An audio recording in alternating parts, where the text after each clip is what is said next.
उत्तरकाशी के धराली गांव में हुए हादसे को 64 घंटे से भी ज्यादा समय हो गया है। तीसरे दिन भी संसाधन नहीं पहुंचने की वजह से मलबे में दबे 60 से ज्यादा लोगों की तलाश अब तक शुरू नहीं हो पाई है। पूरी तरह से रेस्क्यू शुरू होने में अभी 4 दिन और लग सकते हैं, यह जानकारी आ रही है। 4 दिन। धराली गांव के 80 एकड़ में 20 से 50 फीट तक मलबा फैला हुआ है और इसे हटाने के लिए सिर्फ 3 जेसीबी मशीनें हैं। मलबे के नीचे दबे लोगों की तलाश के लिए हाईटेक थर्मल सेंसिंग उपकरण और बड़ी मशीनें चाहिए, लेकिन यह सामान 60 किलोमीटर दूर भटवाड़ी में 2 दिन से अटका हुआ है और उसकी वजह है क्योंकि संपर्क नहीं हो पा रहा, रास्ता नहीं है। और सबसे बड़ी दिक्कत, सबसे बड़ी चुनौती इस वजह से भी आ रही है क्योंकि वो रास्ता नहीं बन पाया है जो धराली को जोड़ सके, जहां पर आम लोग धराली पहुंच सके। अब यहां पर ये देखिए, भटवाड़ी तो हर्षिल 3 जगह पर लैंडस्लाइड हुआ है, एक पुल यहां पर टूट गया है और सबसे बड़ी बात, धराली तक सड़क खुलने में अभी 3 से 4 दिन और लगेंगे। ये जो आप देख रहे हैं, जो हम बता रहे हैं आपको कि जो पुल टूटा है, यही वो पुल था जो एक कड़ी का काम कर रहा था, जो जोड़ रहा था हर्षिल धराली। अब आप यहां पर देखिए, इसको हम आपको बेहतर तरीके से समझाने की यहां पर कोशिश कर रहे हैं कि सिर्फ एक ही रास्ता क्यों, धराली गांव, उत्तराखंड के धराली गांव हर्षिल, जहां पर यह हादसा हुआ।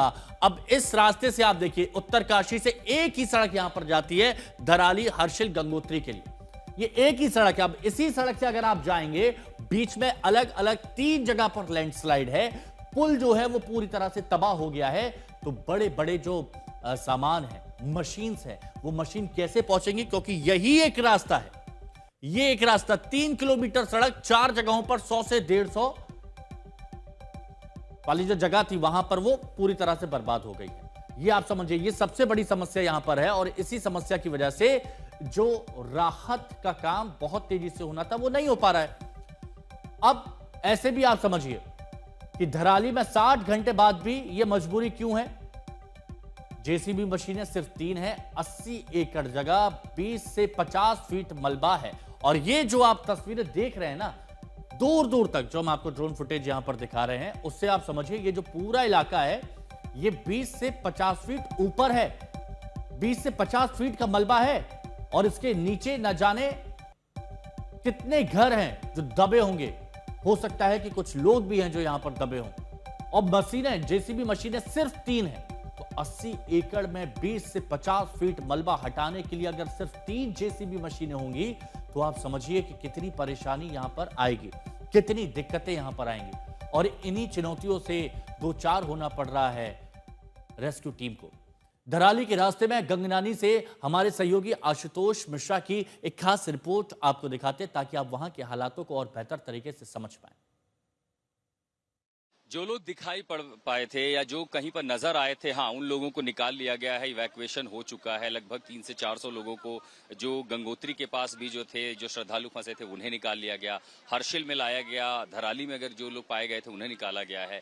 अब कहा, ये सबसे पहले इवैक्यू ऑपरेशन था। इवैक्यू ऑपरेशन लगभग खत्म हो चुका है और रेस्क्यू ऑपरेशन में जो स्ट्रैंडेड थे उनको निकालना, वो भी लगभग अपने खात्मे की ओर है। अब सर्च ऑपरेशन की बारी है और सर्च ऑपरेशन के लिए हमने देखा हैवी जनरेटर्स कल चिनूक हेलीकॉप्टर से लिफ्ट किए गए, क्रेन लिफ्ट किए गए। लेकिन सबसे बड़ी बात यह कि दरअसल आपदा का जो मैग्नीट्यूड है कि कैसे सब कुछ तिनकों की तरह बहा। मैं इस समय अब काफी भटवाड़ी का जो इलाका था, धंस रहा था, वहां से आगे पहुंच चुका हूं गंगनानी की ओर। एक पड़ाव और पूरा हुआ है कि जब हम गंगनानी की ओर जा रहे, देखे कि कैसे नदी का प्रवाह था। लोहे के बड़े बड़े पुल पानी में ऐसे बह रहे थे जैसे घास फूस या कुछ तिनका हो। और ऐसी तस्वीरें, जब ऐसी हम विपदा की तस्वीरें देखते हैं तो ये समझ में आता है कि आखिर ऊपर जब मलबा आया होगा उसमें कितनी ताकत रही होगी और क्यों जो लोग उसकी चपेट में आए होंगे उनका बच पाना बिल्कुल मुश्किल होगा। आपने सही कहा कि स्निफर डॉग भी अगर आप ले जाएंगे और घर के ऊपर अगर 8 से 9 फीट का मलबा है तो वहां पर किसी के जीवित होने की भी संभावना बहुत कम है। हालांकि कोई चमत्कार अगर ऐसा हो जाता है तो अलग बात है, लेकिन ऐसी स्थितियां, ऐसी परिस्थितियां होती नहीं हैं क्योंकि मलबा बहुत ज्यादा है। जितने घर हैं, दुकान है, मकान है,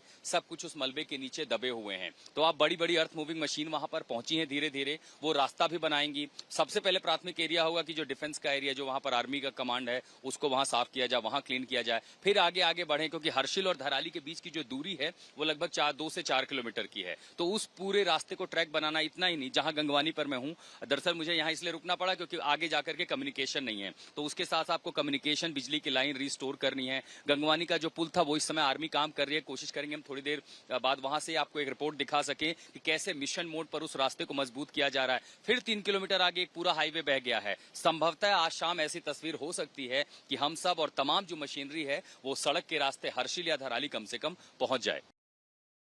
देखिए, धराली में जो आपदा आई है वो खौफ से भर देने वाली है। स्थिति इस कदर बिगड़ी हुई है कि अब तक धराली तक पहुंचने के रास्ते ठीक हो नहीं सके। आशुतोष अभी वही बता रहे थे, अभी भी धराली तक पहुंचना बहुत ज्यादा मुश्किल है। सिर्फ हवाई मार्ग एकमात्र रास्ता है और इसी बीच आज तक एकमात्र ऐसा चैनल है जो धराली पहुंचा। अब तक कोई भी चैनल धराली में वहां नहीं पहुंच पाया जहां पर तबाही आई है। आपको आज तक संवाददाता की आंखों देखिए एक रिपोर्ट दिखाते हैं। हम सबसे पहले यहाँ धराली पहुंचे हैं, जहां पर 5 अगस्त की भीषण आपदा के बाद सब कुछ तहस नहस हो गया। यहाँ पर करीब 150 मकान, दुकानें और रिजॉर्ट थे जो अब इस कई फीट गहरे मलबे के नीचे दब चुके हैं। राहत और बचाव का काम युद्ध स्तर पर चलाया जा रहा है। सेना के जवान, एनडीआरएफ के जवान, आईटीबीपी के जवान यहाँ पर राहत और बचाव के काम में लगे हुए हैं। 5 अगस्त की आपदा के बाद सबसे पहले सेना ने यहाँ पर मोर्चा संभाला था, क्योंकि हरसिल में सेना की 14 राजपूताना राइफल की टुकड़ी यहाँ पर तैनात थी, जिन्होंने राहत और बचाव के काम को अंजाम दिया। ये पूरा जो धराली का गांव है, दोनों तरफ, दाहिनी तरफ और बाईं तरफ, यहाँ पर कहा जा रहा है कि करीब 150 घर, होटल, रिजॉर्ट थे। 5-5 मंजिला रिजॉर्ट थे। और अब आप देखें कि ये 40 फीट उस मलबे में ये 5-5 मंजिला जो रिजॉर्ट हैं वो दफन हो चुके हैं। 5 अगस्त को दोपहर तकरीबन 1:40 पर हमें गांव से फोन आया कि दराली गांव में बाढ़ आ गई है। ये जानकारी मिलते ही हम अपना पहला फ्लड रिलीफ कॉलम लेके दराली गांव में आ गए। गांव में आते ही हमने फ्लड का मुआयना किया और हमने ये देखा कि जो हाईवे है ये तकरीबन 500 मीटर तक इसमें मलबा आ चुका था और साथ ही जो मार्केट है वो आधे से ज़्यादा मलबे में दब चुका था। इसकी खबर हमने पीछे अपने बटालियन हेडक्वार्टर में दी और साथ ही सिविल प्रशासन को कॉल करके उनसे अनुरोध किया कि यहाँ पे जो बिजली का कनेक्शन है उसको काट दिया जाए। ये जो यहाँ पे एक बड़ा ब्रिज था जो उस सैलाब में बहकर चला गया, और उसके बाद धनारी की बात करें, ऊपर गंगोत्री की बात करें, 200 से 250 लोग वहाँ फंसे हुए थे। उसके बाद सेना ने यहाँ पर एक टेम्परेरी पुल, पाइप के जरिए एक पुल बनाया, उस पर रोप लगाई गई है और जिससे पिछले 2 दिनों में यहाँ पर जो स्थानीय लोग थे, उसके अलावा जो यहाँ पर बाकी तीर्थ यात्री थे, करीब पिछले 2 दिनों में 250 लोगों को निकाला गया है यहाँ पर। अभी भी आप देखें ये आईटीबीपी के जवान यहाँ पर मुस्तैद है, एनडीआरएफ के जवान यहाँ पर मुस्तैद है। सड़क से पूरा रास्ता, अगर मैं बात करूँ उत्तरकाशी से हरसिल और धनारी तक आने का जो पूरा रास्ता वो कनेक्टिविटी नहीं है। अंजलि इस्टवाल हमारी सहयोगी इस वक्त हमारे साथ में जुड़ चुकी है। अंजलि, आप इस वक्त किस लोकेशन पर मौजूद है और आपके पास क्या जानकारी है रेस्क्यू ऑपरेशन से जुड़ी हुई? जी बिल्कुल, इस वक्त मैं नेताला में हूं और कई लोग जो गंगोत्री से लाए गए हैं वो यहाँ मेरे साथ मौजूद हैं। ये रेस्क्यू होके आए हैं और इन्हें हेलीकॉप्टर के जरिए ये सब वहाँ पे गए थे तीर्थ यात्रा के लिए और उन्हें लाया गया। कुछ कल आए हैं, कुछ आज सुबह ही यहाँ पहुंचे हैं। ये नेताला है ये जगह और यहाँ पे कुछ इन लोगों से मैं बात करने की कोशिश करती हूँ कि इनके लिए कितनी दिक्कत रही। कल आए थे आप, गुजरात के हमारे साथ ये पिलग्रिम्स हैं। कल आप जब आए थे, आप वहाँ अटके कितने दिन रहे और जितने दिन रहे क्या आपको परेशानियाँ हुई? एक्चुअली हमें कोई भी परेशानी नहीं हुई। ज़्यादातर वो जो बिजली नहीं थी, पानी नहीं था, ठंड बहुत थी और खाना पीने का व्यवस्था बहुत अच्छा था। वहाँ के लोगों ने, स्थायी लोगों ने हमें बोला था कि भाई जो रहना है वो कहीं हमें पे करना नहीं है और खाने का भी पे करना नहीं है। उन लोगों ने बहुत कुछ हमको रिस्पेक्टफुली हमको सपोर्ट किया है। 3 दिन तक आप वहाँ पर स्थानीय लोगों के साथ रहे। कुछ महिलाएं भी हैं हमारे साथ। आप मैम बताइए, क्योंकि मैडम वहाँ पे हम लोग को बहुत आराम था, कोई तकलीफ नहीं थी और उन लोगों ने बहुत अच्छे से किया। और आप लोगों के मन में कभी डर लगा? डर जब तो लगा था, लेकिन जब हम लोग को पता चला तब डर लगा। कुछ भी यहाँ का हम लोग का हाल चल नहीं आप पता। लोगों को, क्योंकि वहाँ और अंजलि, ये पूरा communication देश breakdown उन हो रहा था। स्थानीय आप लोगों लोगों को ने वो नमन वीडियो करता है, वगैरह सलाम देखी? करता है, जिन्होंने इतनी परेशानियों के बावजूद जो लोग वहां पर फंसे थे उनकी मदद में कहीं कोई कमी नहीं छोड़ी। शुक्रिया अंजलि आपका हमारे साथ जुड़ने के लिए। देखिए, हम बात कर रहे हैं हमारे सहयोगी मंजीत नेगी की, जो धराली पहुंचे, जहां धराशाही हो गया है वो हर्षिल कैंप स्थित आर्मी कैंप, जहां नामो निशान मिट गया है। हमारे सहयोगी मंजीत नेगी की एक और एक्सक्लूसिव रिपोर्ट हम आपको दिखाते हैं। इस वक्त मैं हर्षिल में आर्मी के लोअर कैंप में मौजूद हूँ। आज तक की टीम पहली बार यहाँ हर्षिल पहुंची है, जहाँ पर ये विभीषिका हम आपको दिखा रहे हैं। धराली की 3 तस्वीरों में जल प्रलय से मची तबाही का दिल दहला देने वाला सच कैद है। पहली तस्वीर 5 अगस्त से पहले की है, जब धराली गांव का नजारा कुछ यूं नजर आता था। उत्तराखंड के इस गांव की खूबसूरत वादियों को निहारने के लिए देश और दुनिया से सैलानी आते थे। दूसरी तस्वीर 5 अगस्त की है, जब धराली में कुदरत की विनाश लीला ने सब कुछ चंद सेकंड में तबाह कर दिया। तीसरी तस्वीर जल प्रलय के बाद की है। आप देख सकते हैं, कुदरत के कोहराम के बाद एक खूबसूरत गांव अपनी बर्बादी की खौफनाक दास्तां सुना रहा है। ये जो छोटा बरसाती नाला है, इसने विकराल रूप धारण किया और यहीं से जब धराली जो गांव और इस कस्बे की शुरुआत होती है, या मकान देखिए, एक मंदिर यहाँ पर नजर आ रहा है। और उस दिन जब 1:30 बजे के आसपास ये आपदा आई, तो यहाँ मंदिर में ज़्यादातर लोगों की जान इसलिए बच पाई कि इसी मंदिर में, जो अब आधा मलबे में दबा हुआ है, यहाँ पर एक पूजा का कार्यक्रम था, जिसमें 40 से 50 महिलाएं पूजा कर रही थी और उनकी जान बच पाई। जल तबाही का मंजर कितना भयावह है, आप इसे इन 2 तस्वीरों से समझ सकते हैं। जहां 20 फीट से लेकर 50 फीट ऊंचे होटल, रिसोर्ट और आशियाने बने हुए थे, आज सब कुछ मलबे के नीचे दफन है। पूरे गांव का नामो निशान मिट चुका है, मानो कुदरत ने सब कुछ रौंद दिया। आज यहाँ सिर्फ और सिर्फ मलबा नजर आएगा। चश्मदीदों का दावा है कि जल प्रलय में 50 से ज्यादा लोग मौत के आगोश में समा गए। आज तक संवाददाता मंजीत नेगी धराली गांव तक पहुंचे। यकीन मानिए, तबाही के निशान दिमाग को झकझोर देने वाले हैं। मौजूद थी, उसका ये किचन है। अब हम आपको दिखाते हैं कि किस तरह से 5 अगस्त को जो धराली में भीषण आपदा आई, उसने किस तरह का स्वरूप बनाया। ये ठीक सामने से मलबा तेजी के साथ आया। वहाँ पर ये धराली का मार्केट का एरिया है, जहाँ पर 150-200 दुकानें, रिजॉर्ट मौजूद थे। यहाँ पर ये भागीरथी का जो किनारा है, तो खेत के पीछे थे। और आप देखें कि अब ये पूरा इलाका भागीरथी का तट बन चुका है। अब इस तस्वीर को देखिए, यह है धराली का कल्प केदार मंदिर। करीब 1500 साल पुराना कल्प केदार मंदिर भी कुदरत की विनाश लीला में पूरी तरह तबाह हो गया। पहले कल्प केदार मंदिर कुछ यूं दिखता था, लेकिन आज मलबे के नीचे कल्प केदार मंदिर का सिर्फ ऊपरी हिस्सा नजर आ रहा है, यानी पूरा का पूरा मंदिर मलबे में दब चुका है। कुदरत ने ऐसा कहर ढाया कि धराली गांव की तकदीर और तस्वीर दोनों बदल गई। आज धराली का चप्पा चप्पा अपनी बर्बादी की गवाही दे रहा है। झूला पुल है, जो सालों से यहाँ पर जो मुखवा गांव है, जो माँ गंगा का स्थान है, यहाँ पर जोड़ने का काम करता है। लेकिन इस आपदा के बाद आप देखिए, जो भागीरथी का बहाव है वो कितना तेज हो गया है। और ये काफ़ी ऊंचा झूला पुल है, जो अब पूरा नीचे जो गाद है, जो मलबा है, उसमें धंस चुका है। ये डैमेज हो चुका है। यहाँ पर आप देखें, ये इसमें भारी दरारें पड़ चुकी हैं, टूटने के लगभग ये कगार पर आ गया है और नीचे बिल्कुल मलबे में ये धंस चुका है। हालांकि बहुत ऊंचा और गहरा झूला पुल था। पहाड़ों में सामान्य तौर पर नदियों पे इस तरह के झूला पुल बनाए जाते हैं गांव को जोड़ने के लिए। और फिलहाल आपदा के बाद सेना ने लोगों की आवाजाही के लिए, जो लोग मुखवा से आ सकते हैं उनके लिए, यहाँ पर ये इस तरह की सीट बिछाकर एक रास्ता तैयार किया है लोगों को यहाँ जोड़ने के लिए।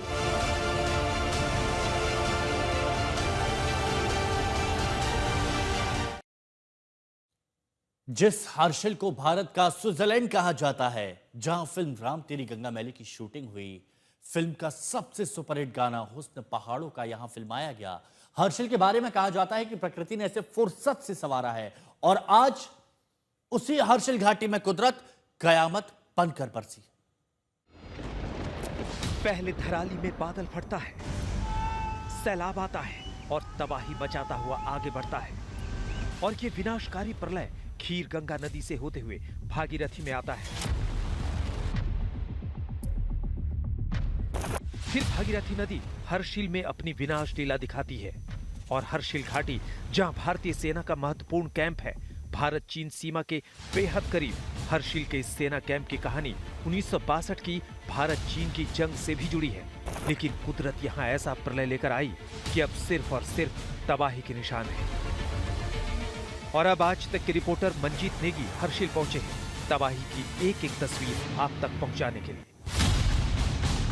यकीनन आपने जब सैलाब आया उसकी तस्वीरें देखी होंगी, लेकिन सैलाब ने कितनी तबाही मचाई, कैसे तबाही मचाई, ये देखना बहुत जरूरी है, क्योंकि इसी से समझ में आएगा कि सैलाब आने के बाद क्या क्या हुआ। इस वक्त जो आपको पत्थर और मिट्टी नजर आ रही है, इसके 15 फीट नीचे आर्मी कैंप दफन हो चुका है। खुद जवान से सुनिए कैसे यहाँ तबाही का सैलाब आया और सब कुछ मिटा दिया। समुद्र तट से हर्षिल की ऊंचाई 7,860 फीट है। इसे मिनी स्विट्जरलैंड कहा जाता है। प्रकृति ने हर्षिल के हुस्न को जिस तरह से संवारा है, आज उसी कुदरत ने सब कुछ पल भर में मिटा दिया। ये देखिए कैसे आर्मी कैंप पर सैलाब कहर बनकर टूटा और पूरा कैंप तहस नहस कर दिया। आर्मी कैंप में अब कुछ नहीं बचा है। 2-4 इमारतें बची हैं, वो भी पूरी तरह से मलबे में धंसी हुई और आर्मी के जवान इस मलबे में अपने साथियों की तलाश कर रहे हैं। पाया तो उस वक्त आर्मी कैंप में 8 जवान और 1 जेसीयू मौजूद थे, जो सैलाब आने के बाद से लापता है। उनकी तलाश इसी मलबे में की जा रही है। आज तक के reporter Manjeet Negi ground zero से आपको पूरी तबाही दिखा रहे हैं।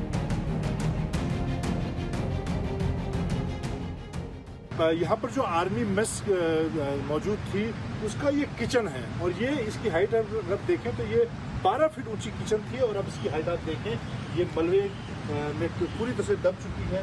ये अंदर जो किचन का सामान है वो नजर आ रहा है, बाल्टी अंदर नजर आ रही है। ये दरवाजा देखें ऐसे लग रहा है जैसे खिड़की बन गई हुई दरवाजे हैं। यहाँ पर ये फ्रिज आप देखें, ये फ्रिज नजर आ रहा है किचन का। ये मिक्सी यहाँ पर पड़ी हुई है।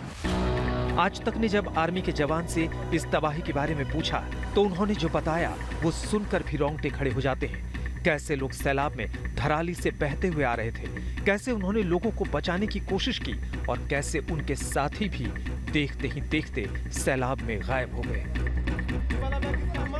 जब हम वहाँ थे तब यहाँ इधर से बंदे ऐसे जा रहे थे नाले में बहते हुए, कुछ इधर गांव से आ रहे थे वो थे। तब इस दौरान ऐसे हमारी घातक ने बंदों के लिए रस्सी फेंकी, रस्सी से कुछ के हाथ में डंडा पड़ा, जो भी चीज पड़ी उसको फेंका और ऐसे मैंने ऐसे मेरे 2 बंदे ऐसे जा रहे थे, मैंने ऐसे किया हाथ तो मैं तो रिपट गया, फिसल गया। फिसलने के बाद में मेरे हाथ में पत्थर आया। जो बंदे फेंके जा रहे थे उन्होंने मेरे दोनों पैर पकड़ लिए। दोनों पैर पकड़ने के बाद में फिर मैंने मेरी ट्रुप था उन्होंने मेरे हाथ भी पकड़े। उसके बाद में हम उन दोनों बंदों को हमने फिर बाहर निकाला। निकालने के बाद में और उसके पीछे एक बंदा और चीखते हुए जा रहा था, उसको हमने ऐसे ये WT बाहर होता है उससे लेके ऐसे फेंका, पर वो उसके साथ नहीं आया तो वो ऐसे आगे की तरफ चला गया। 5 अगस्त की तबाही में हर्षिल घाटी के 2 इलाके धराली गांव और ये आर्मी कैंप अब पूरी तरह से तबाह हो चुके हैं। यकीनन इसको फिर से बनाने में सालों लग जाएंगे। मंजीत नेगी, हर्षिल घाटी, उत्तरकाशी, आज तक।